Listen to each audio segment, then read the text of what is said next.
Assalamualaikum. Anda sedang menonton Sekilas Fakta 4 Oktober 2023 bersama saya Pia and Nadia.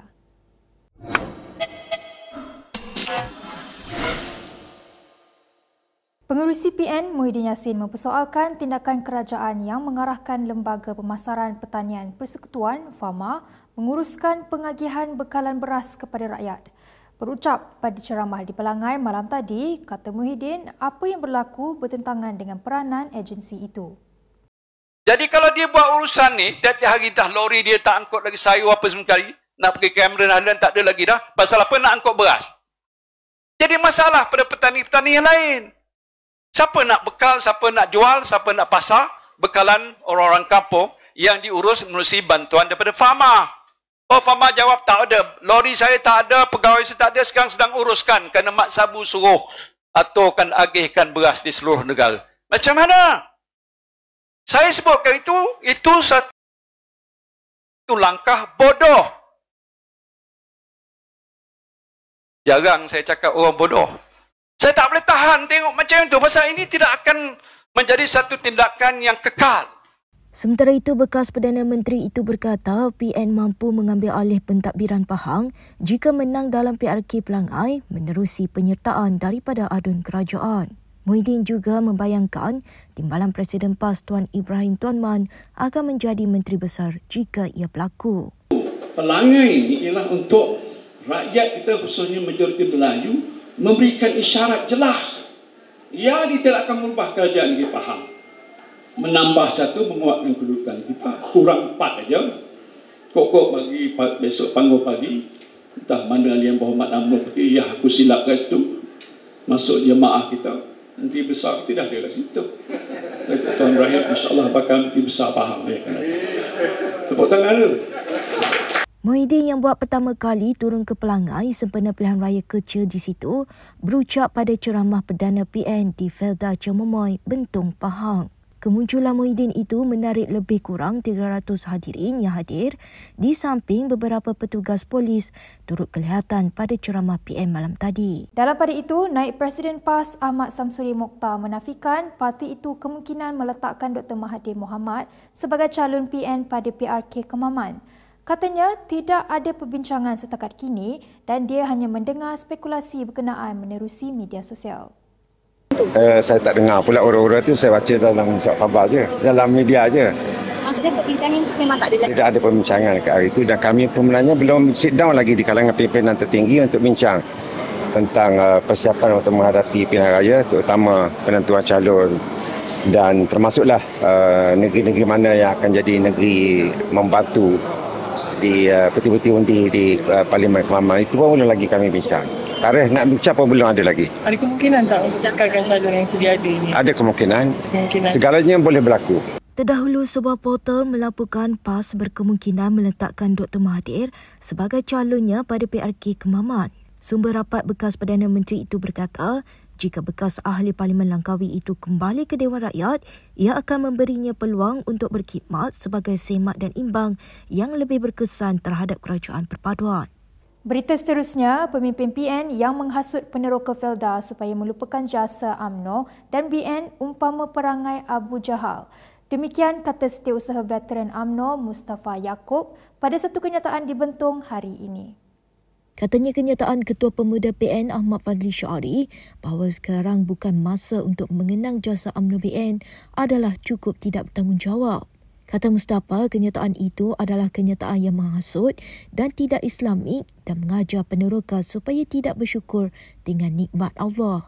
Katanya hanya pemimpin yang berperangai Abu Jahal sahaja yang menyuruh umat Islam supaya tidak tahu bersyukur. Malam kemarin, Ahmad Fadli ketika ceramah di Simpang Pelangai berkata, peneroka Felda di kawasan itu harus ingat bahawa ini bukan lagi masa untuk membalas budi UMNO PN. Itu tuan-tuan sekalian, sekarang ini bukan lagi zaman untuk kita terhutang budi dengan UMNO dan Barisan Nasional. Saya faham dan saya tahu bahawa tuan-tuan yang berada di Felda, khususnya saluran 1, saluran 2, rasa terhutang budi dengan UMNO Barisan Nasional. Kita rasa nak bayar balik jasa mereka. Kita sering mengalami masalah kekurangan nutrisi penting dalam badan. Chisure, minuman pertama produk buatan Malaysia yang bernutrisi lengkap dan berasaskan tumbuhan, meningkatkan sistem imunisasi dan meningkatkan daya serta kekuatan tubuh badan.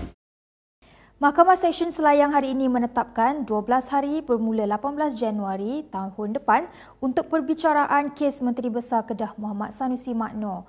Sanusi menghadapi 2 pertuduhan menghasut berhubung isu pelantikan Menteri Besar Selangor dan penubuhan Kerajaan Perpaduan dalam satu ceramah politik pada Julai lepas.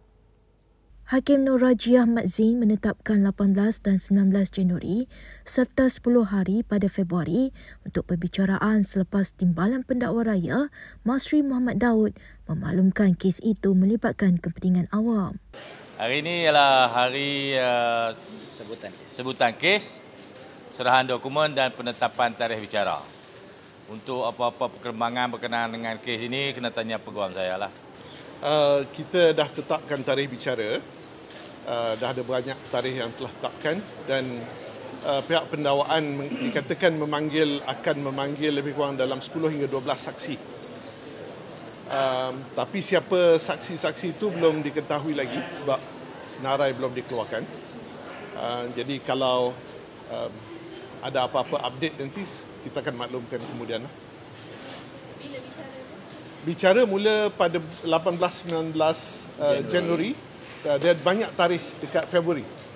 Dia mula daripada 5 dan seterusnya, 8, 9 dan seterusnya lah. Nanti boleh didapatkan kemudian lah. Semua sekali jumlah dia 12 hari. Muhyiddin Yassin kini menfailkan permohonan untuk dilepaskan tanpa dibebaskan di NAA daripada baki 3 pertuduhan pengubahan wang haram.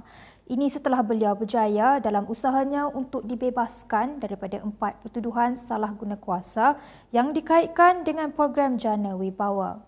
Bekas Perdana Menteri itu memfailkan notis permohonan itu di Mahkamah Seksyen Kuala Lumpur pada Isnin minggu ini. Ia mendakwa bahawa ketiga-tiga pertuduhan itu kini tidak berasas. Timbalan Pendakwa Raya Wan Shaharuddin Waladin mengesahkan pihaknya telah menerima salinan permohonan Muhyiddin. Sebelum ini, pasukan peguam Muhyiddin memaklumkan Mahkamah Seksyen bahawa mereka berhasrat memfailkan permohonan untuk mengetepikan 3 pertuduhan pengubahan wang haram. Pada 15 Ogos lalu, Mahkamah Tinggi Kuala Lumpur membenarkan permohonan Muhyiddin untuk membatalkan 4 pertuduhan salah guna kuasa RM232.5 juta bagi parti itu yang dikaitkan dengan program Jana Wibawa. Hakim Muhammad Jamil Hussein memutuskan bahawa pertuduhan ke atas bekas Perdana Menteri itu adalah cacat, tidak berasas dan kabur serta tidak selaras dengan Kanun Tata Cara Jenayah.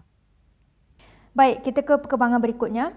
Perdana Menteri Anwar Ibrahim berkata dia belum mempunyai keputusan berhubung rombakan Kabinet Kerajaan Perpaduan seperti yang diperkatakan sesetengah pihak. Beliau berkata demikian ketika ditemui media selepas majlis penutup Khazanah Megatrends Forum 2023 di Kuala Lumpur petang semalam.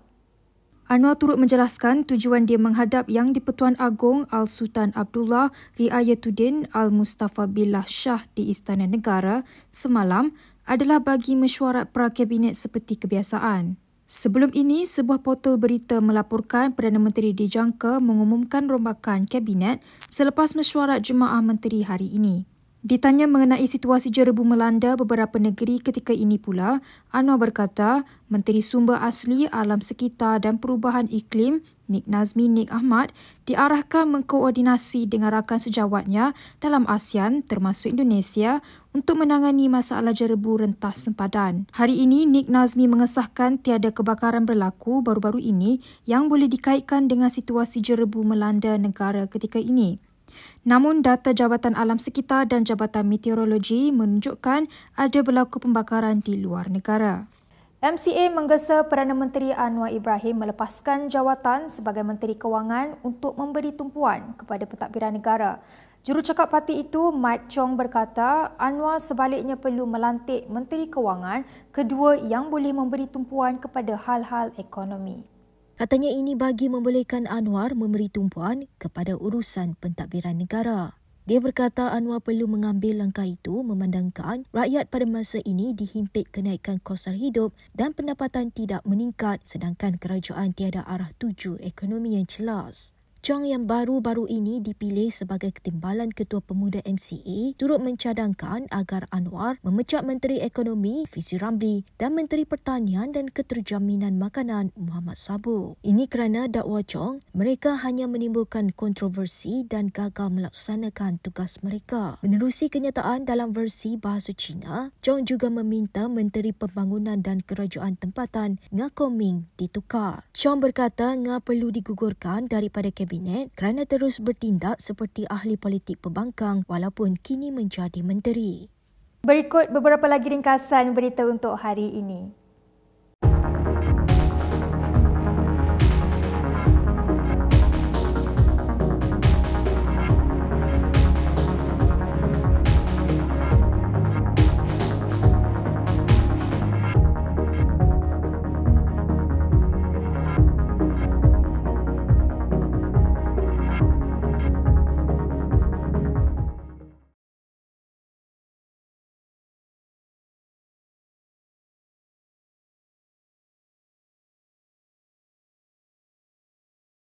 Sekian saja daripada saya, Pia Nadia, untuk Sekilas Fakta. Untuk lebih banyak berita, anda boleh melayari kinitv.com.